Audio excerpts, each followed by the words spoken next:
सुनिए श्री वाल्मीकि रामायण कथा, जो हृदय को आनंद प्रदान करने वाली और प्रभु श्री राम की भक्ति में डुबा देने वाली है।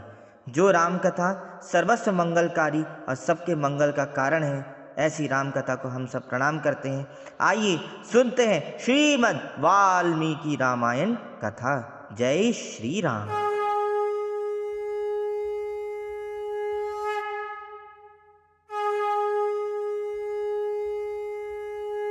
संपूर्ण राम कथा सुनाने के पश्चात महर्षि नारद जी, जो वाल्मीकि जी के समक्ष बैठे थे, अंतर ध्यान हो गए।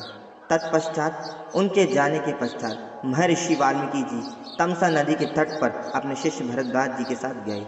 वहां तमसा नदी के तट पर बैठकर वह महर्षि नारद जी की वर्णित बातों पर विचार करने लगे। क्या इस संसार में वास्तव में कोई है ऐसा जो महर्षि नारद जी ने जिनका वर्णन किया है? यदि अगर वो हैं तो साक्षात भगवान राम है। नारद जी के इन कथनों पे मुझे संदेह नहीं है। आनंद की बात है कि प्रभु की भक्ति मेरे अंदर उमड़ रही है। वहाँ तमसा नदी के तट पर बैठकर महर्षि वाल्मीकि जी चहुं ओर देखने लगे और वहाँ के सुरम्य वातावरण के कारण महर्षि वाल्मीकि जी का हृदय स्पंदित होने लगा। आहा, क्या आनंदमय दृश्य है! पक्षियों का कलरव, नदियां कलकल बह रही हैं, कहीं पृथ्वी पर ओस की बूंदें हैं और आकाश में देखो तो उभरते हुए सूरज की लालिमा, जैसे मानो सूरज की अरुणिमा सृष्टि का स्पंदन कर रही है। मंद मंद चलती पवन मेरे शरीर का स्पंदन कर मेरे हृदय के रोम रोम में आनंद की लहरें भर रही हैं। क्या कहूँ, प्रभु की ऐसी माया देखकर हर कोई विचलित हो जाता है। आहा, क्या दृश्य है, क्या दृश्य है! अहो भाग्य, अहो भाग्य, अहो भाग्य! ऐसा दृश्य देखकर मानो हृदय स्पंदित होता हो। मेरे शिष्य भरद्वाज, मेरी इच्छा है कि मैं सुरम्य वातावरण के मध्य इस तमसा नदी में स्नान करूं। मेरी ये इच्छा जागृत हो रही है। देखो तो कितना सुंदर वातावरण है, आनंददायी है, प्रेम मग्न कर दे ऐसा वातावरण हो चुका है। जो प्रभु की लीला में आनंद दे ऐसा वातावरण हो चुका है। सुबह की बेला आनंददायी होती है। मेरे शिष्य भरद्वाज, मुझे मेरा वल्कल वस्त्र दे दो। मैं यहाँ तमसा नदी में स्नान करना चाहता हूँ। महर्षि वाल्मीकि जी स्नान करते हुए आनंद प्राप्त कर ही रहे थे, तभी उनकी दृष्टि एक क्रौंच पक्षी के जोड़े पर गई, जो मैथुन अवस्था में संलग्न थे।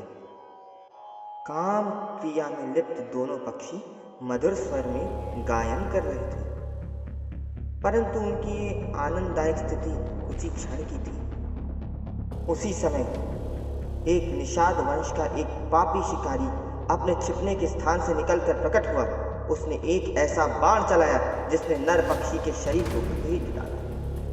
पक्षी पीड़ा से चीखती हुई धरती पर गिर पड़ी और पति के रक्त रंजित पीड़ा से शरीर को ऐंठते हुए तथा धाराशायी देखकर मादा पक्षी अकस्मात चरम इंद्रिय सुख की वेदना से गहरी खाई में गिर गई और इससे उत्पन्न नैराश्य से भय के कारण वह करुण क्रंदन करने लगी।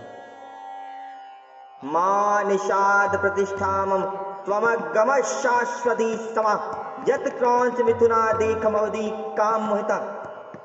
हे निषाद, मैं संपूर्ण जगत को, पंचभूतों को और सभी देवताओं और संपूर्ण सृष्टि को साक्षी मानकर तुझे श्राप देता हूँ कि तू कभी शांति को प्राप्त नहीं होगा। निषाद, तुझे नित्य निरंतर कभी शांति नहीं मिलेगी, क्योंकि तूने इस क्रौंच के जोड़े में से एक की, जो काम मोहित था, बिना किसी अपराध की निर्मम हत्या कर डाली। अरे मूर्ख, प्रेम तो संसार का कारण है। तूने बहुत दुष्कर्म किया है। इसका अपराध तू भुगतेगा, तू भुगतेगा, तू भुगतेगा। ऐसा कहकर जब उन्होंने इस पे विचार किया, तब उनके मन में यह चिंता हुई कि आहू, इस पक्षी के शोक से पीड़ित होकर मैंने ये क्या कह डाला। यह सोचते हुए महाज्ञानी और परम बुद्धिमान मुनिवर वाल्मीकि जी एक निश्चय पर पहुंच गए और अपने शिष्य से इस प्रकार बोले। तात, शोक से पीड़ित हुए मेरे मुख से जो वाक्य निकल पड़ा है, ये 4 चरणों में आबद्ध है। इसके प्रत्येक चरण में बार बार यानी 8-8 अक्षर हैं तथा इसे वीणा के लय पर गाया भी जा सकता है। अतः मेरा यह वचन श्लोक रूप होना चाहिए, अन्यथा नहीं। महर्षि वाल्मीकि की यह उत्तम वार्ता सुनकर उन्होंने महर्षि वाल्मीकि जी से इस प्रकार कहा, हाँ गुरुदेव, ये तो सत्य है कि यह आपका वाक्य श्लोक रूप ही होना चाहिए। तत्पश्चात उन्होंने उत्तम तीर्थ में विधि पूर्वक स्नान किया और उसी विषय का विचार करते हुए आश्रम की ओर लौट पड़े। फिर उनका विनीत एवं शास्त्रज्ञ शिष्य भरद्वाज भी वह जल से भरा हुआ कलश लेकर गुरु जी के पीछे पीछे चला। शिष्य के साथ आश्रम में पहुंचकर धर्मज्ञ ऋषि वाल्मीकि जी आसन पर बैठे दूसरी बातें करने लगे, परंतु उनका ध्यान उस श्लोक की ओर ही लगा था। इतने में ही अखिल विश्व की सृष्टि करने में समर्थ महातेजस्वी चतुर्मुख ब्रह्मा जी मुनिवर वाल्मीकि जी के समक्ष प्रकट हुए। उनको देखते ही महर्षि वाल्मीकि जी सहसा उठ खड़े हुए। वे मन और इंद्रियों को वश में रखकर अत्यंत विस्मित हो हाथ जोड़े चुपचाप कुछ काल तक खड़े रहे और कुछ न बोल सके। तत्पश्चात उन्होंने पाद, अर्घ्य, आसन और स्तुति आदि के द्वारा ब्रह्मा जी की पूजा की और उनके चरणों में विधिवत प्रणाम करके उनसे कुशल समाचार पूछा। भगवान ब्रह्मा ने एक परम उत्तम आसन पर विराजमान होकर महर्षि वाल्मीकि को भी आसन ग्रहण करने की आज्ञा दी।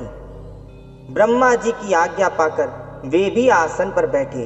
उस समय साक्षात लोक पितामह ब्रह्मा सामने बैठे हुए थे, तो भी वाल्मीकि जी का मन उस क्रौंच पक्षी वाली घटना की ओर ही लगा रहा। वे उसी के विषय में सोचने लगे, ओह, जिसकी बुद्धि वैर भाव को ग्रहण करने में ही लगी रहती है, उस पात्मा व्याध ने बिना किसी अपराध के ही वैसे मनोहर कलरव करने वाले क्रौंच पक्षी के प्राण ले लिए। यह सोचते सोचते उन्होंने क्रौंची के अंतर्नाद को सुनकर निषाद को लक्ष्य करके जो श्लोक कहा था उसी को फिर ब्रह्मा जी के सामने दोहराने लगे। उसे दोहराते ही फिर उनके मन में अपने दिए हुए शाप के अनुचित का ध्यान आया और तब वे शोक की और चिंता के सागर में डूब गए। ब्रह्मा जी उनकी मन की स्थिति को समझकर हंसने लगे और मुनिवर वाल्मीकि जी से इस प्रकार बोले, ब्राह्मण, तुम्हारे मुंह से निकला हुआ ये छंदोबद्ध वाक्य श्लोक रूप ही होगा। इस विषय में तुम्हें कोई अन्यथा विचार करने की आवश्यकता नहीं है। मेरे संकल्प अथवा प्रेरणा से ही तुम्हारे मुंह से ऐसी वाणी निकली। रामस्य चरितं कृत्स्नं कुरु त्वं ऋषि सतं धर्मात्मनो भगवतो लोके रामस्य धीमतः वृत्तं कथय धीरस्य यथा ते नारदाच्युतम्। बुद्धिमान प्रभु श्री राम का जो गुप्त या प्रकट वृत्तांत है तथा लक्ष्मण जी और माता सीता और राक्षसों के जो संपूर्ण गुप्त या प्रकट चरित्र हैं, वे सब अज्ञात होने पर भी तुम्हें ज्ञात हो जाएंगे। इस काव्य में अंकित तुम्हारी कोई भी बात झूठी नहीं होगी। इसीलिए तुम भगवान श्री रामचंद्र जी की परम पवित्र एवं मनोरम कथा को श्लोकबद्ध करके लिखो।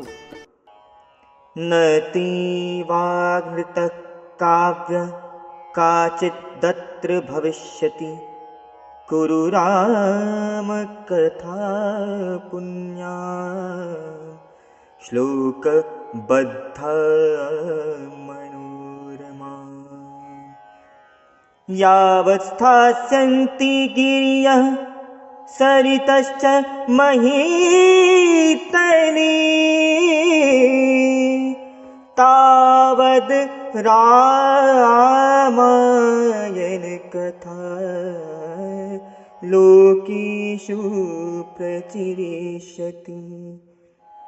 यावत् रामस्य च कथा त्वत्कृता प्रचरिष्यति तावद्दद्भुर्मदश्च मल्ललोकेषु निवत्स्यसि। हे वाल्मीकि, इस पृथ्वी पर जब तक नदियों और पर्वतों की सत्ता रहेगी, जब तक संसार में रामायण की कथा का प्रचार होता रहेगा, जब तक तुम्हारी बनाई हुई श्री राम कथा लोक में प्रचारित होती रहेगी, तब तक तुम इच्छानुसार अपने नीचे तथा मेरे लोक में निवास करोगी। हे वाल्मीकि, जरा सोचो, तुम पूरे ब्रह्मांड के लिए कल्याणकारी कथा लिख रहे हो। अरे भगवान ने तुमको क्या सरस्वती संपदा दी है। तुम धन्य हो वाल्मीकि, धन्य हो, धन्य हो। जब तक इस संसार में राम कथा प्रचारित होती रहेगी, इस संसार में कभी दुख व्यापक नहीं होगा।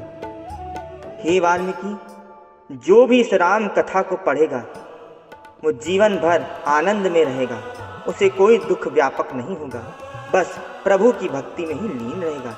हे वाल्मीकि, अब तुम कथा का लेखन शुरू करो। हे महर्षि, श्री राम कथा सभी जनमानस का कल्याण करेंगे और संपूर्ण संसार में आनंद की लहरें दौड़ पड़ेंगी। जो जो राम कथा को पढ़ेगा उसके जीवन के सारे कलेश मिट जाएंगे और एकमात्र प्रभु की भक्ति में लीन हो जाएगा। हे महर्षि वाल्मीकि, तुम्हारा कल्याण हो। तुमने संपूर्ण जगत को एक ऐसा ऐतिहासिक ग्रंथ दिया है जो भूतो भविष्यति सदैव ही सबका मार्गदर्शन करेगा। ये मेरा विचार है, इसे मैं आशीर्वाद देता हूँ और तुम्हें भी सरस्वती वर्ध पुत्र होने का आशीर्वाद देता हूँ। तुम्हारी जय हो वाल्मीकि, जय हो, जय हो, जय हो। ऐसा कहकर ब्रह्मा जी वहां से अंतर्ध्यान हो गए। उनके वही अंतर्ध्यान होने से शिष्यों सहित महर्षि वाल्मीकि जी को बड़ा विस्मय हुआ। तस्य शिष्यास्ततः सर्वे जगु श्लोकमिमं पुनः मुहुर्मुहुः प्रीयमाणाः प्राहुश्च वृषि विस्मिता। तदंतर उनके सभी शिष्य अत्यंत प्रसन्न होकर बार बार इस श्लोक का गान करने लगे तथा परम विस्मित हो परस्पर इस प्रकार कहने लगे।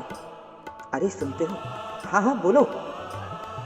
हमारे गुरुदेव महर्षि ने क्रौंच पक्षी के दुख से दुखित होकर जिस समान अक्षर वाले 4 चरणों से युक्त वाक्य का गायन किया था, वह तो उनके हृदय का शोक था, किंतु उनकी वाणी द्वारा उच्चारित होकर वह श्लोक रूप हो गया। आश्चर्य है। समाक्षरेश्चतुर्भीर्यः पादैर्गीतो महर्षिणा सोऽनुव्याहरणाद् भूयः शोकः श्लोकत्वमागतः। शुद्ध अंतःकरण वाले महर्षि वाल्मीकि के मन में यह विचार हुआ कि मैं ऐसे ही श्लोकों में संपूर्ण रामायण काव्य की रचना करूंगा। यह सोचकर उदार दृष्टि वाले उन यशस्वी महर्षि ने भगवान श्री रामचंद्र के चरित्र को लेकर हजारों श्लोकों से युक्त महाकाव्य की रचना करी, जो उनके यश को बढ़ाने वाला है। इसमें श्री राम के उदार चरित्र का प्रतिपादन करने वाला मनोहर पदों का प्रयोग किया गया है। महर्षि वाल्मीकि के बनाए हुए इस काव्य में तत्पुरुष आदि समासों, दीर्घ गुण आदि संधियों और प्रकृति प्रत्येक संबंध का यथा योग्य निर्वाह हुआ है। इसकी रचना में समता है, पदार्थों में माधुर्य है और अर्थ में प्रसाद गुण की अधिकता है। भावुक जनों को इस प्रकार शास्त्रीय पद्धति के अनुकूल बने हुए इस रघुवर चरित्र और रावण वध के प्रसंग को ध्यान देकर सुनो। बोलिए प्रभु श्री रामचंद्र की जय और वाल्मीकि रामायण की जय हो। जो ग्रंथ आपको हृदय से जोड़े और भगवान श्री राम की भक्ति में लीन कर दे, ऐसे ग्रंथ को हम प्रणाम करते हैं। आगे आप सुनेंगे कि कैसे महर्षि वाल्मीकि द्वारा रामायण काव्य को निबद्ध किया गया और उसके विषयों का संक्षिप्त लेखन हुआ।